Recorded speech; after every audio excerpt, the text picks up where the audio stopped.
Ok, entonces les decía que el estudio de antropología de las religiones ya no se va a enfocar en el estudio de las fuentes primarias, por ejemplo, de la Biblia, ya no vamos a estudiar a las religiones a partir de el Antiguo o el Nuevo Testamento, o sea, no, tampoco vamos a estudiar lo que la iglesia te dice sobre un sistema religioso, no.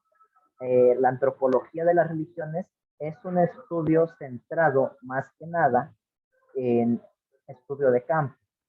Este estudio de campo se enfoca o se dice que es un estudio a partir de la visión del creyente de su propio sistema religioso.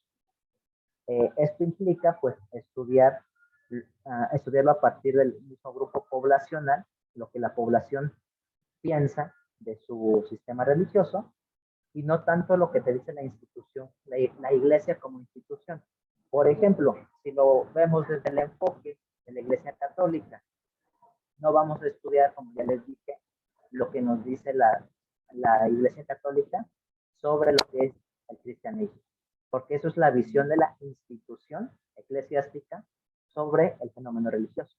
Lo que le interesa a la antropología de las religiones es qué piensa el mismo creyente, no la institución, sino el mismo creyente. Entonces, en este caso, le preguntamos al cristiano, al católico, cómo ve a la religión desde su propio enfoque, sin lo que le dicen los sacerdotes, sin lo que le dice el Vaticano y demás, sino él como creyente, qué es lo que observa, cómo percibe la religión. ¿Cómo vamos a estudiarlo a partir de esta visión? Nos vamos a enfocar en un estudio, sería imposible entrevistar a los millones y millones de creyentes de un sistema religioso. Por lo tanto, lo que hacemos es estudiar los ritos, los mitos y las prácticas mágico-religiosas que tienen los creyentes. Es lo que vamos a estudiar. Ya que no podemos entrevistar a todos los creyentes del mundo, vamos a analizar sus ritos en un lugar específico. Por ejemplo, podemos crear la visión del creyente del catolicismo de la Ciudad de México a partir del culto guadalupano. Ese es el estudio de antropología de las religiones. A partir de los ritos vamos creando una forma de estudiarlo a partir de sus prácticas mágico-religiosas. Eso es antropología de la religión. Y así es como vamos a enfocarnos en el estudio en esta ocasión. Muy bien. Para esto es importante analizar las prácticas mágico-religiosas en la actualidad. Vamos a ver. Comencemos con esto justamente. Si va habiendo alguna duda, me lo pueden hacer llegar en el chat. Por cierto, también aquí en el chat, váyanme dejando su número de folio de pilares para poderles pasar asistencia. Me pasan aquí su folio y ya con eso les paso asistencia el día de hoy.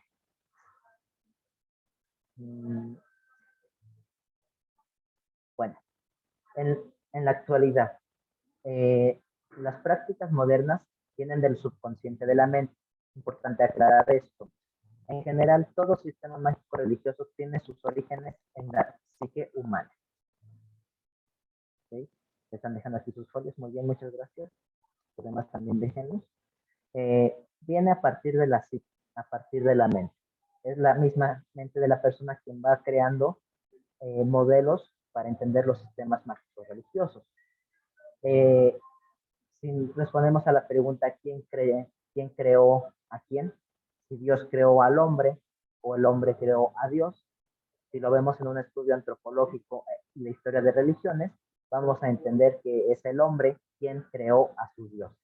Y estos los crea a partir de su contexto histórico, a partir de los elementos materiales que tiene a su disposición para crear un dios acorde a sus necesidades, acorde al contexto histórico en el cual están viviendo.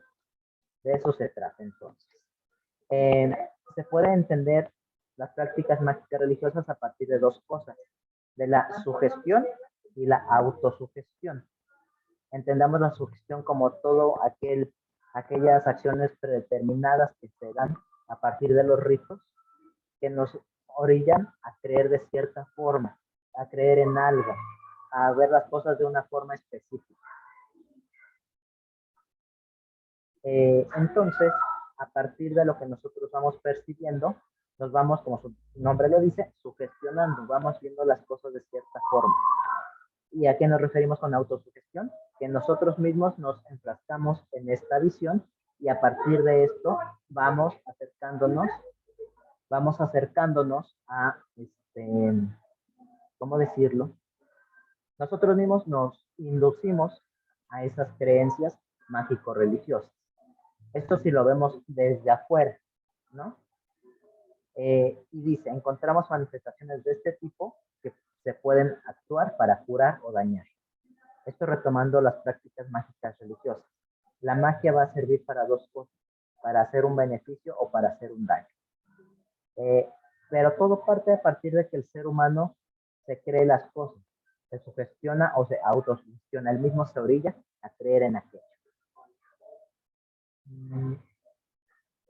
Ok, gracias por tus folios. Ok, ¿qué más? Tal como aquí dice, el rito mágico y el rito religioso forman parte de lo mismo en cuestiones de fe. Si se tiene la convicción, la confianza, puedes lograr cosas maravillosas. Para el creyente tenemos un elemento fundamental para que las cuestiones de magia funcionen, más allá de la sugestión, la cuestión de la fe. La fe es el elemento primordial para que un acto mágico religioso funcione. Sin fe no funcionaría nada de esto. Permítanme, me voy a cambiar de lugar porque aquí tengo mucho ruido.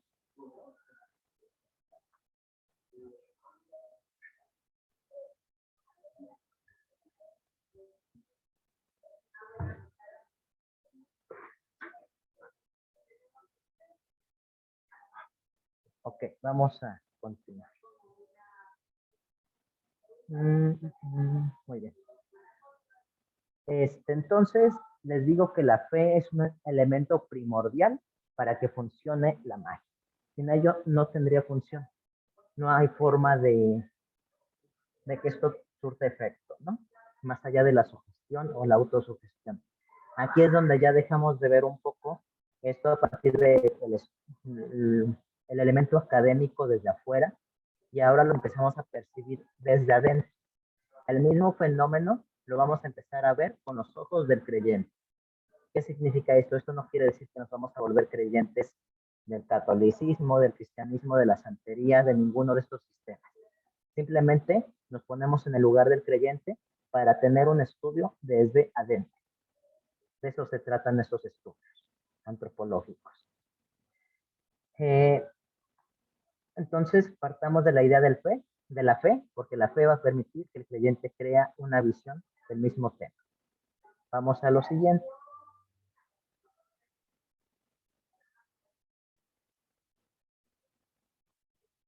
Ok. A partir de la magia se van produciendo diferentes cuestiones. Vamos a analizar tres. La evocación, la adivinación y los presagios. Vamos con el primero, la evocación. Una de las cosas que más le llama la atención al ser humano es justamente el hecho de la muerte. El hecho de pensar que en algún momento vamos a morir. Pensar que la vida del ser humano tiene un principio, pero también tiene un final. Es una de las cuestiones que más le llama la atención al ser humano. Y justamente por eso se crea esta visión de que hay vida más allá de la muerte.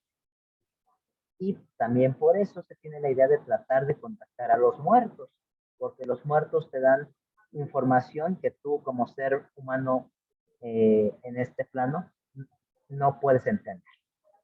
Entonces ahí viene esta idea de evocar a los muertos. Luego el concepto de la adivinación. Primero lo leo y ahorita lo explico. El deseo de tener un acercamiento para conocer lo que nos rodea y nos acontece. Se busca lograr modificar el presente o cambiar el futuro. Con los seres sobrenaturales, son ellos quienes dan la respuesta a inquietudes, especialmente sobre el futuro. Muy bien, vamos a explicar esto. El ser humano igual siempre ha tenido esta idea de no saber cómo lidiar con el futuro. Siempre existe este miedo de qué va a pasar mañana, cómo prevenir los desastres, cómo prevenir esto, cómo salir adelante en ciertas circunstancias. Y justamente los métodos adivinatorios surgen con esa intención, ver qué va a pasar. Partimos de la idea de un futuro cambiante, de un futuro que el ser humano puede cambiar. Aquí no aplica esto de que las cosas van a pasar como Dios quiera, ¿no? Existe esta idea de un futuro cambiante, y a partir de esto empiezas a buscar modificar las cosas en beneficio propio. Entonces de eso se trata básicamente. Y los métodos adivinatorios estarán vigentes en la actualidad, pero tienen sus orígenes de forma muy remota. Pero el hecho de que hoy sigan vigentes se deriva justamente de que las mismas sociedades siguen buscando esas respuestas a partir de los métodos adivinatorios. Los presagios, el tercer elemento, eh, son signos premonitorios para prever el futuro, un futuro favorable o desfavorable, de algo que puede ocurrir o hay posibilidades de realizarse. Qué bueno, el presagio va muy de la mano de las adivinaciones, va muy de la mano de esos conceptos, porque básicamente el presagio se realiza a partir de una adivinación. Una vez que alguien vio algo en el futuro, crea el presagio o advertencia y dice, ok, mira, esto es lo que puede pasar, esto es lo que va a ocurrir si no modificas las acciones. Podemos ver incluso el presagio, como algo, como un diagnóstico, algo que si no modificas tus acciones, se va a cumplir. ¿Sí? De eso se trata el presagio, básicamente. Vamos con lo siguiente. Tenemos también el concepto de los oráculos y el espiritismo. El término de oráculos viene muy de la mano con sistemas adivinatorios, que básicamente son los mensajes adivinatorios a través de un medium entre el numen y aquel que hace las preguntas. El intermediario tiene la función de, como su nombre lo dice, interpretar los mensajes divinos. Los oráculos van a ser muy variados. Vamos a tener oráculos a través de cartas, oráculos a partir de huesos de muerto, a partir de cáscaras de coco, a partir de cuarzos, a partir de diferentes utensilios muy, muy variados. Eh, pero estos utensilios no te dicen las cosas como son. O sea, si tú los ves, no significan absolutamente nada. Tiene que haber alguien que te los explique, que te los diseñe, que te los sepa interpretar. Porque son una serie de simbolismos que se tienen que saber estudiar para poder entender el mensaje que fuerzas sobrenaturales o demás te dan a partir de esos utensilios. Y bueno, el otro elemento, el espiritismo. El espiritismo tiene como objetivo demostrar que el alma es eterna y continúa viva después de la muerte. También plantea la posibilidad de tener contacto con los muertos. El espiritismo será un sistema religioso. Se le puede clasificar así, como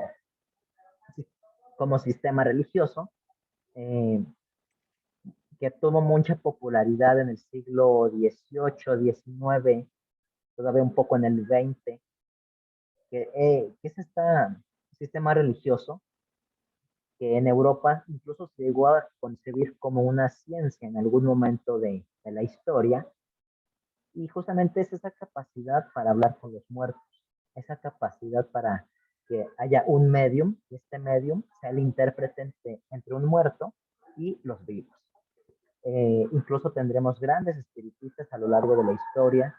Simplemente en México no se queda atrás. Uno de los grandes espiritistas por excelencia es Francisco I. Madero, quien posteriormente va a morir en la Revolución Mexicana, y aseguraba que el espíritu de Benito Juárez le hablaba para indicarle que debía derrocar a Porfirio Díaz.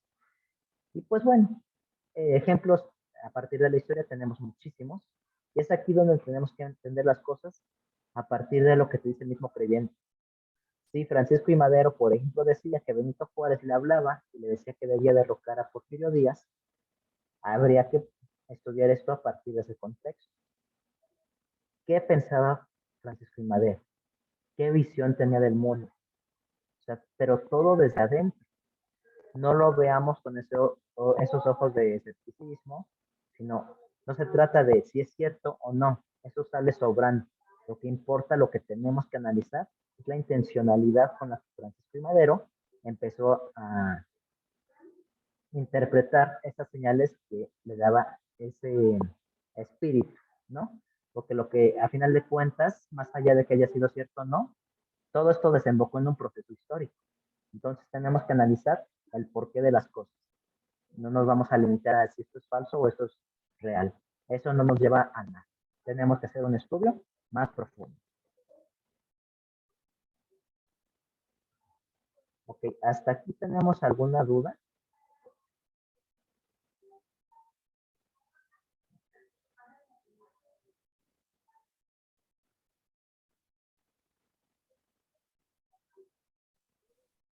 No, ninguna. Muy bien.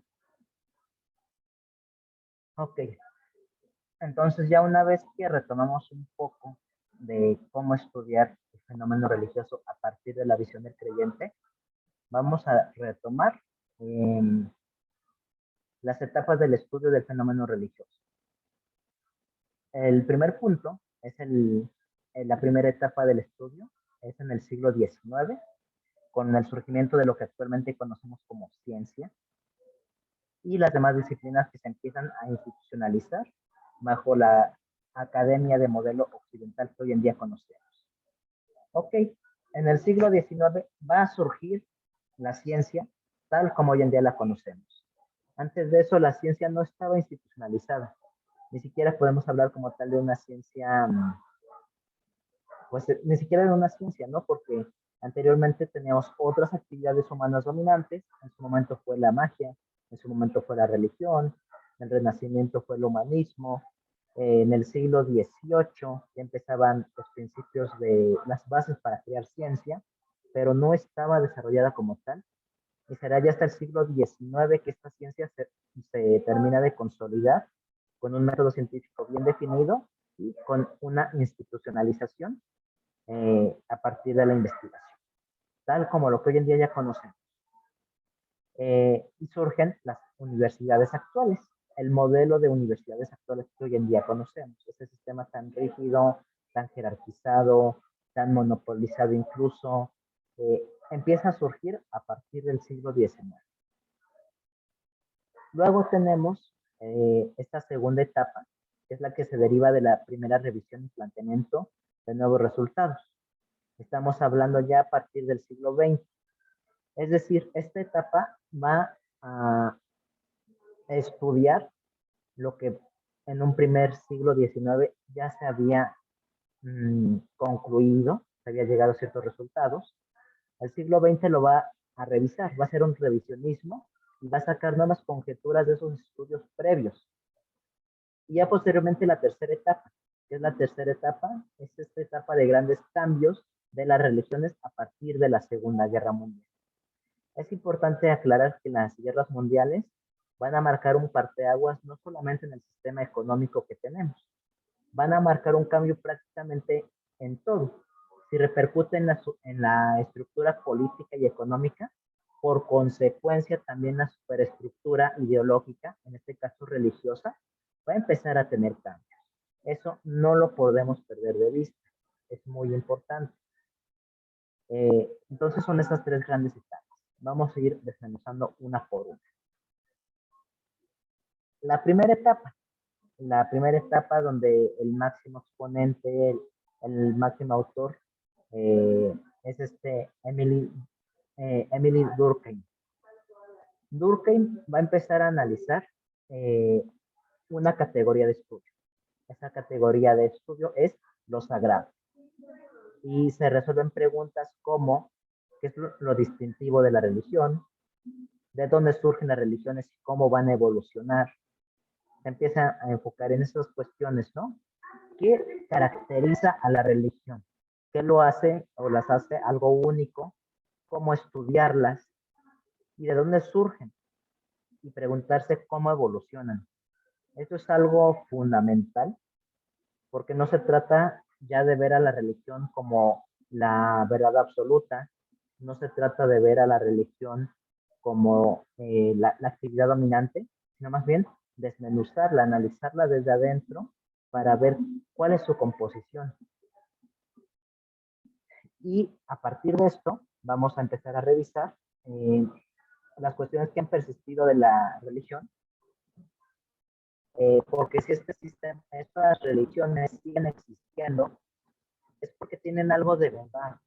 No podemos cortarnos con ese escepticismo de decir todas las religiones son falsas.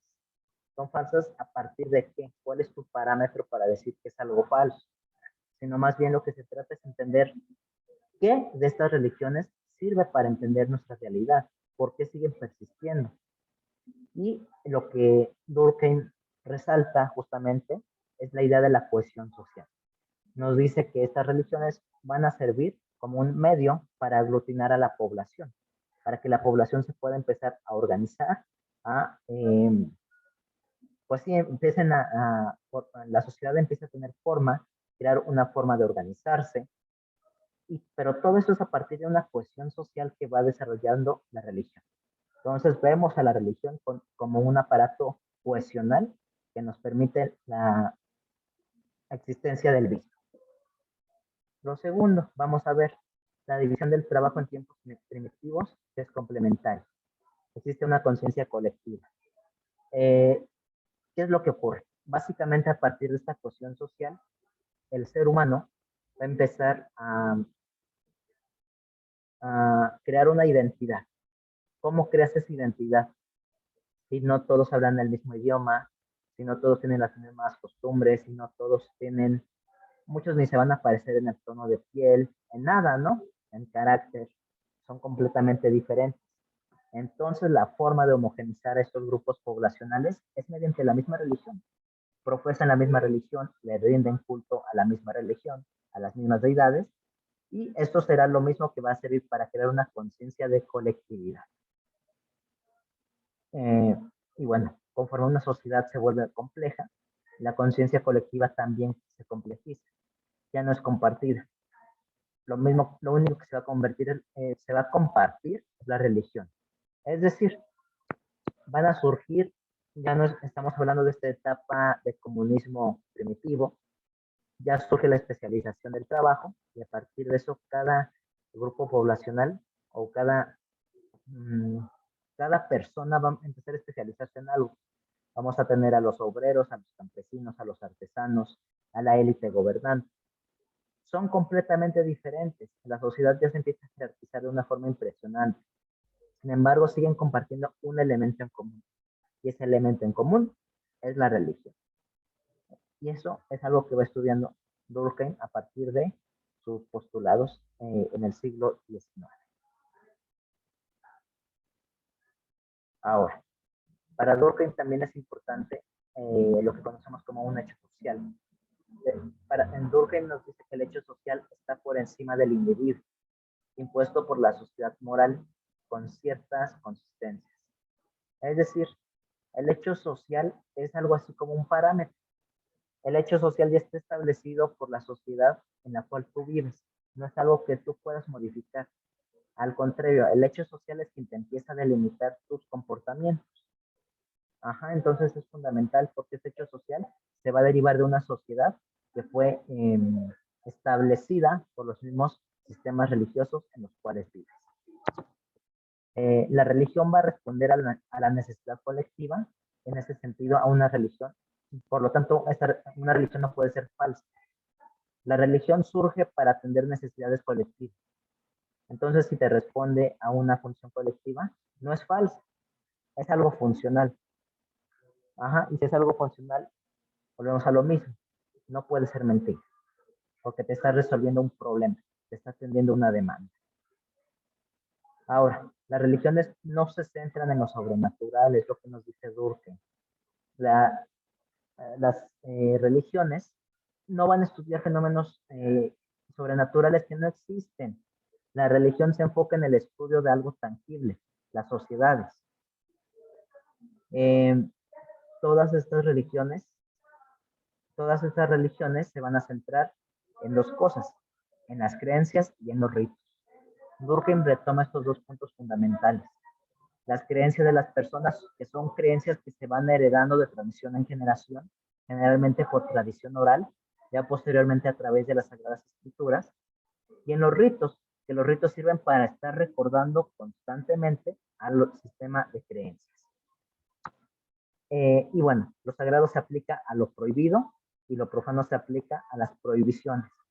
Es decir, lo sagrado es todo aquello que no puedes tocar, ¿no? Todo aquello que los dioses dicen, de aquí para acá no puedes acercar. Y lo profano es aquellas prohibiciones, es decir, aquellas cuestiones que se hacen para no molestar a las cuestiones sagradas. Por ejemplo, lo que no puedes tocar, lo que no puedes mover para nada en la cuaresma es el hecho de que Jesucristo murió por los pecados. Eso es lo prohibido, de lo que no puedes alterar por nada del mundo, porque cada año se recuerda la muerte de Jesucristo. Y lo profano son las prohibiciones que se establecen para no alterar el orden con lo prohibido. Las prohibiciones pues van a ser desde no comer carne, de res ni de cerdo, el hecho de que sean días de oración y de ayuno, el hecho de que en Semana Santa haya días de luto con ciertas oraciones específicas, esas son las prohibiciones, pero entran ya en el plano profano. Ajá. Vamos con los siguientes. Vamos con la segunda etapa. La etapa que está representada por uno de los máximos exponentes tanto en historia como en antropología de las religiones, que es Mircea Eliade. Eliade igual se enfoca en lo sagrado, pero él nos maneja ya una postura diferente. El obstáculo el obstáculo existente es la realidad de lo sagrado para el homo religio. Es decir, es el mismo hombre religioso quien va a definir lo que es sagrado en cada época. Lo sagrado no es algo universal, como lo veíamos anteriormente. Lo sagrado va a ser algo social, algo que se va a determinar de sociedad en sociedad. Algo muy característico justamente de Eliade, si leemos una obra suya, que es este Tratado de las Religiones, nos maneja esta idea de que cada cultura tiene sus propios elementos sagrados específicos. No será lo mismo la serpiente emplumada Quetzalcóatl para los pueblos nahuas en Mesoamérica, a como será, por ejemplo, para los pueblos norteños de Aridoamérica. O bien, ninguno de estos se comparará en lo más mínimo con el papel de la serpiente en el mundo judeocristiano. O sea, vamos viendo cómo estos elementos sagrados son variados dependiendo de la sociedad a la que pertenece. Entonces, en concreto, el ser humano es quien va a definir lo sagrado de su sociedad. Y uno de los elementos fundamentales de Eliade es el término de la hierofanía, que es el acto de la manifestación de lo sagrado. Y lo sagrado está manifestado, y esto va más allá de la fe. Nos remite a una experiencia de conciencia. O sea, básicamente la hierofanía son representaciones, son experiencias sagradas. Es a lo que nos hace alusión Mircea Eliade. Es un concepto fundamental para entender a este autor. Que Eliade será una de las grandes referencias de esta segunda etapa. ¿Qué otras cosas son fundamentales para Eliade? Otro punto fundamental son los símbolos religiosos. Dice que estos son arquetipos, es decir, son modelos ya predeterminados de la psique humana, en este caso. Son patrones e imágenes arcaicas universales. Ajá. Es decir, estos sí son completamente universales. Más allá de que cada sociedad establece conceptos particulares de lo que es sagrado o no es sagrado para ellos, habrá cosas que sí son completamente universales. Y justamente son los arquetipos de los que nos habla Eliade. Hay conceptos fundamentales que no cambian para nada. Por ejemplo, el hecho de los dioses celestes.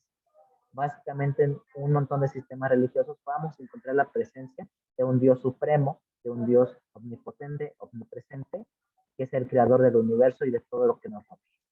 Y así vamos encontrando diferentes arquetipos. En un momento, por favor.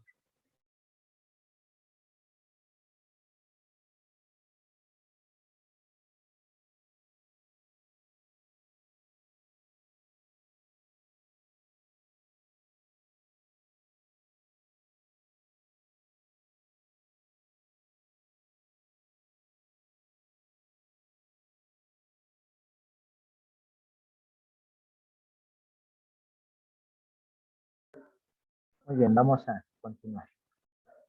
Bueno, entonces les decía que hay, más allá de que cada cultura tiene cuestiones muy particulares, existen estos arquetipos universales que nos van a permitir entender a la sociedad, a las sociedades religiosas de forma general, tal como esta idea de ese Dios universal.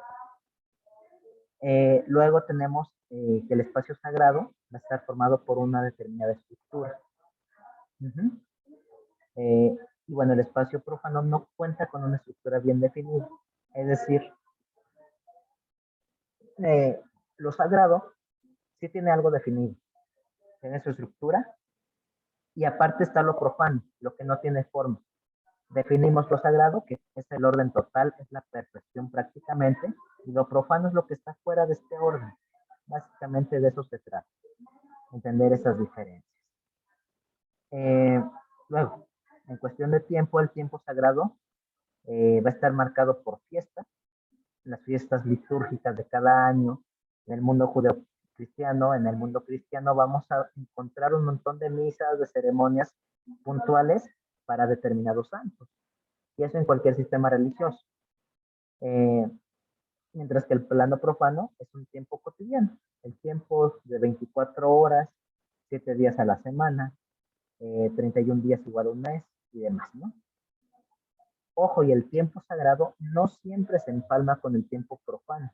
Simplemente lo vemos con las festividades de Semana Santa. Este año Semana Santa cayó casi ya hasta la tercera semana de este mes, cuando generalmente cae en la primera. O sea, no es una fecha definida, no se empalman, para que me entiendan. Y bueno, el tiempo es cíclico hasta el surgimiento del judaísmo. Va a existir un concepto en las antiguas religiones de que la, el tiempo es completamente cíclico. Termina, o mejor dicho, nunca termina y se está constantemente renovando. Ya será hasta que surge el judaísmo y posteriormente el judaísmo se lo hereda al cristianismo y al islam, y de ahí se deriva nuestra visión occidental de nosotros. Ahí surge la idea de un tiempo lineal, de un principio, de un desarrollo y de un final. Bien.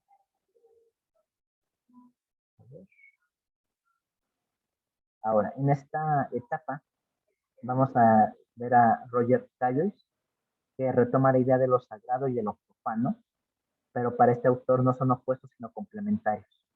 Completamente diferente a lo que nos dice Eliade, para este autor, lo sagrado y lo profano se van complementando el uno con el otro. Y nos dice otra cosa, lo sagrado no es algo exclusivo de lo religioso, pero sí es una categoría básica para entender a la religión. Es decir, la religión va a tener su punto medular, su punto de partida a partir de lo sagrado. Pero este elemento no es exclusivo de él. ¿Por qué? Porque ya, por ejemplo, en el siglo XIX, principios del XX, con el surgimiento del llamado Estado-Nación, el surgimiento también de los ciudadanos, vamos a ver que vamos a obtener nuevos elementos sagrados que no son precisamente religiosos. Por ejemplo, el concepto de ciudadano, el concepto de amor a la patria, el concepto que se deriva de los estados de nación. Ahora lo sagrado van a ser, por ejemplo, los símbolos patrios. No los puedes tocar porque incluso puedes ir incluso a prisión. No puedes violentar una ley cívica porque igual pagas una multa o incluso puedes ir también a prisión. Y así con todo esto, o sea, lo sagrado se va a traslapar también al contexto no religioso, al contexto del Estado-nación.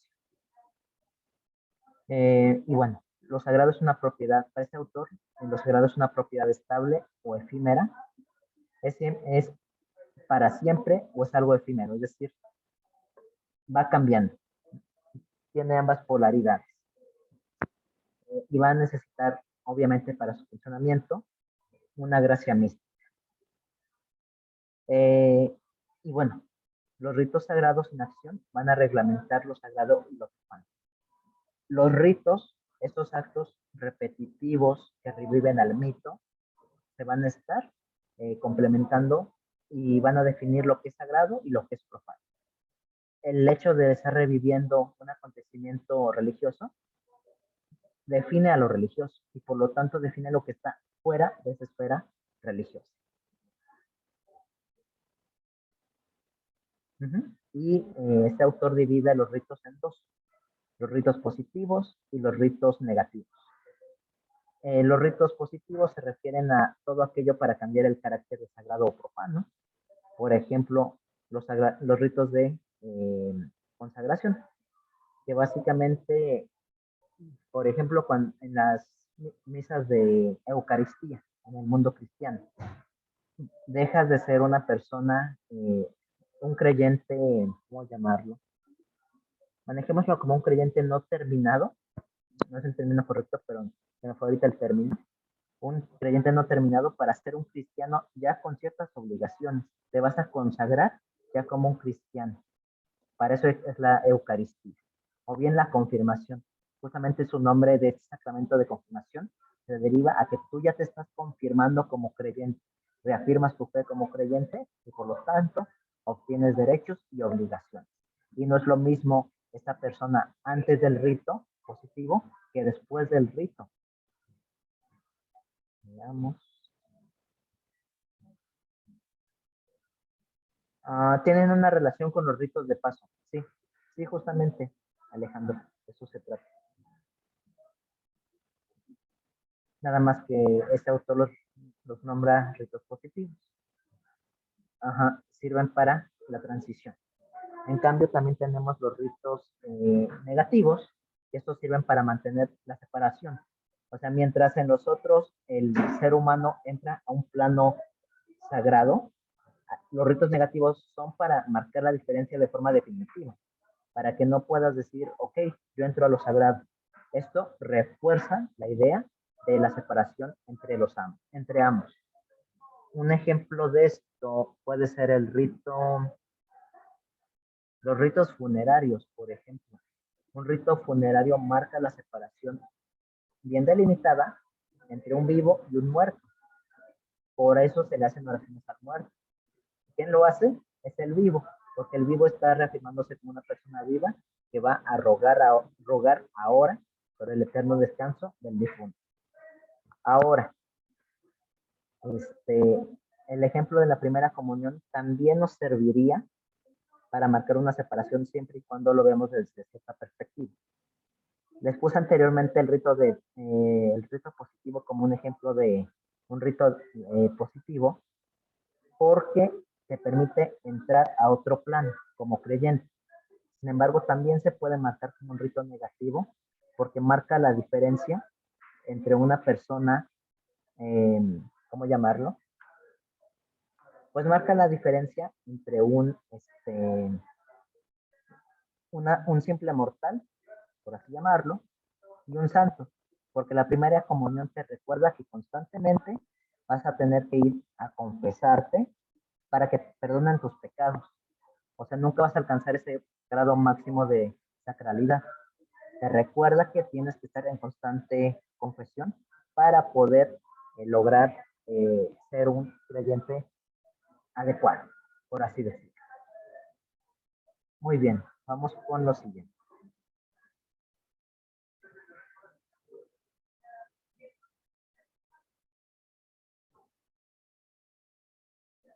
Muy bien. 3 puntos más. El sacrificio. Es muy cuestionado, por ejemplo, en las religiones afrocaribeñas del sacrificio, que porque dicen que estás matando a un animalito, estás demeritando la vida, estás, no sé cuántas cosas te empiezan a decir, ¿no? Sin embargo, el sacrificio está presente en todo sistema religioso. ¿Cuál es la función? Es anticipar la entrada de algo propio a lo que se renuncia en el terreno de lo sagrado, con el objetivo de comprometer a quien está recibiendo. O sea, básicamente, en términos coloquiales, el sacrificio es ofrecerle algo al numen, ofrecerle algo a los dioses para poder recibir un favor a cambio. Los sacrificios generalmente se relacionan con sangre, sin embargo, no todos los sacrificios tienen que ser de matar a algún animal. El sacrificio común es, pues sí, ofrecerle un animalito a una persona o incluso un ser humano. Sin embargo, tenemos sacrificios de plantas. Empiezas a moler diferentes plantas y lo ofreces también a alguna deidad. Tenemos sacrificios, el autosacrificio, por ejemplo, que empiezas a hacerte perforaciones en las manos y ofreces tu sangre a alguna deidad, cosas por el estilo. Pero básicamente en sacrificio entra todo aquello que marque esta ofrenda a las deidades. Luego tenemos el concepto de ambigüedad de lo sagrado. ¿Por qué? Porque tenemos una doble connotación. La primera, lo sagrado no puede ser tocado sin mancharse o sin manchar. Y lo segundo, puede contaminar o contaminarse. Es muy curioso, ¿no? Incluso muy ambivalente. Porque lo sagrado dice que si lo tocas, forzosamente te vas a contagiar de eso. Te vas a ensuciar. Pero al mismo tiempo no puede manchar. O sea, son términos filosóficos muy abstractos, incluso parecieran contradictorios el uno del otro, porque también dicen, pero al mismo tiempo de que puede manchar, no te puede contaminar o contaminarse de ti. O sea, son esos términos filosóficos muy abstractos, muy diferentes de comprender. Son cosas que solamente se pueden entender si lo analizas desde adentro de la visión del creyente. El creyente lo entenderá a su modo. Si tú lo ves desde afuera como estudioso del fenómeno religioso, difícilmente lo vas a percibir. Por algo, el estudio de antropología de religiones se enfoca en estudiar los ritos, se enfoca en empezar a observar las diferentes ceremonias y demás de estos individuos. Y bueno, la dialéctica de lo sagrado. Sus polos son antagónicos, pueden generar felicidad, pero también temor. Les recomiendo mucho que revisen una de las lecturas que subí al Classroom de Rudolf Otto, donde el capítulo 4 nos habla del Mysterium Tremendum, que nos habla sobre esta visión del temor y del pavor, para que entendamos esto a partir de conceptos mágicos religiosos. Permítanme. Muy bien. Okay. Muy bien, hasta aquí tenemos alguna duda con lo que hemos estado revisando en esta primera sesión.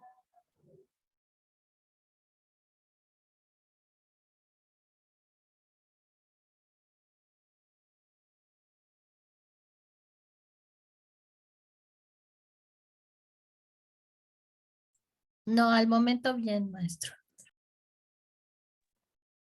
Ok, pues ahora ya los quiero escuchar a ustedes. Yo ya hablé mucho. Entonces, comentarios o demás, por favor.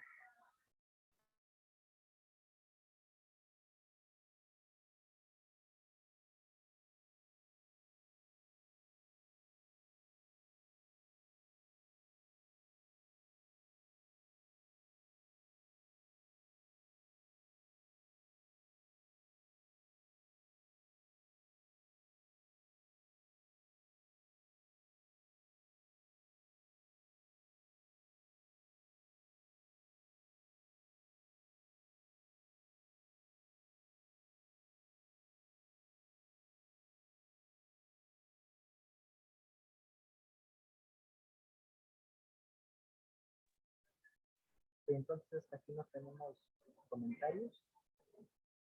Todo lo que he dicho no ha servido de nada y no pueden hacer una retroalimentación. ¿Qué pasó? Bueno, a mí me pareció excelente la presentación que haces y sí, estudiar las religiones a través de los métodos de la antropología es trabajar a partir de la visión de los creyentes, ¿no? Haciendo pues, el trabajo de campo, la etnografía, este método que se llama la perspectiva de